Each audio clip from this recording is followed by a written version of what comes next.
Special ওষুধ লেখে নাই তো কি করে দিবি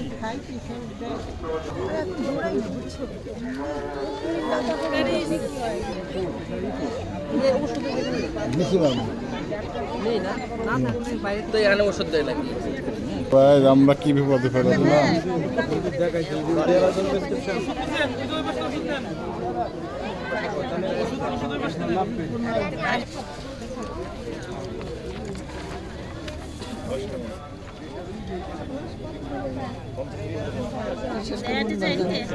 সকালে আর রাত্রে খাবার আর ওইগুলা কিনে দেবেন একটা কিছু নাই না ক্যালসিয়াম আমি বলি যে ওই যে দেখবি ক্যালসিয়াম আছে নাকি না ভাই এই দুটো নাই পাতাগুলোও নাই ক্যালসিয়াম পাতাতে আছে তো এই ক্রিমটা নাই শেষ না না ওটা এই কি হ্যাঁ বাইরে পাবেন কোনটা এটা এই উপরেরটা ওটা দাগ দিয়ে দে কোনটা এই উপরেরটা দাগ দিয়ে দে কোনে ফোন দিছ হ্যাঁ পাও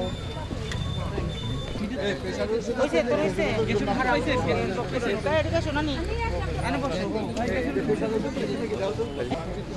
সব দিন তো লাভ কিছু না না এখন কি ওষুধ বানাইছে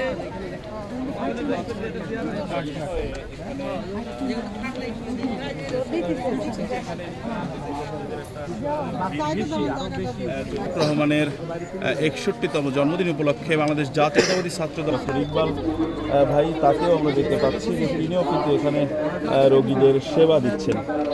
আপনারা দেখছেন যে বিভিন্ন বয়সের মানুষ কিন্তু এখানে সমবেত হয়েছে। মানুষ কিন্তু বরাবরই চিকিৎসা সেবার জন্য কিন্তু বিভিন্ন ডক্টরের কাছে যেতে হয় এবং আপনারা দেখছেন যে বিভিন্ন বয়সের মানুষ কিন্তু এখানে সেবা দিচ্ছে। আমরা আমাদের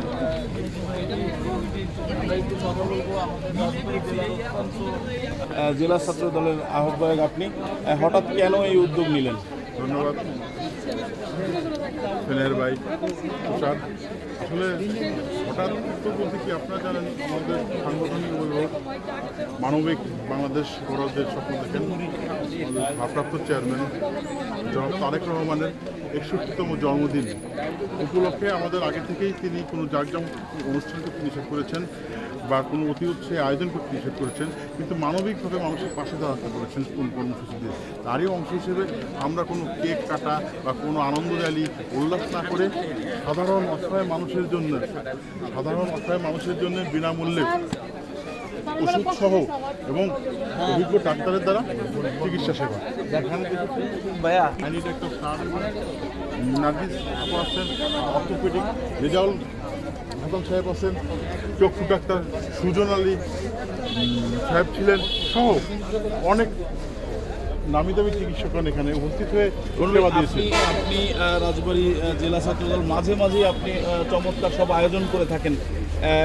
এই যে আমি দেখছি যে এই যে আপনি শুধু আপনি ডক্টর দেখাচ্ছেন না, পাশাপাশি আপনি ঔষধ দিচ্ছেন, এইটা খুবই চমৎকার আয়োজন।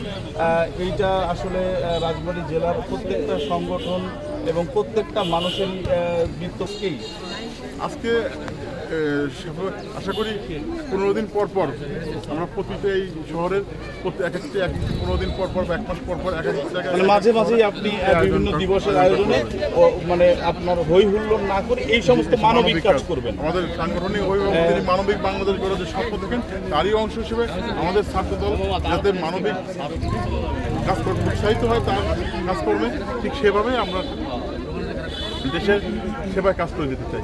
পাশাপাশি আপনারা জানেন আমি অতীতেও কোনোদিন মিডিয়া বা প্রচারে বিশ্বাসী ছিলাম না, কখনোই আমার ছবি তোলা বা ওরকম রাজনীতি লেখেন নাই।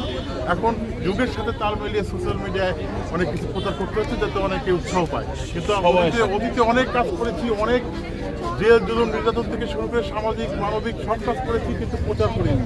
কিন্তু এখন সোশ্যাল মিডিয়ার যুগে এখন সমাজের সাথে তাল মিলিয়েই এখন উৎসাহ দেওয়ার জন্যই কার্যক্রম প্রচারে আসতে হবে। দর্শক আমরা কথা বলছিলাম রাজবাড়ী জেলা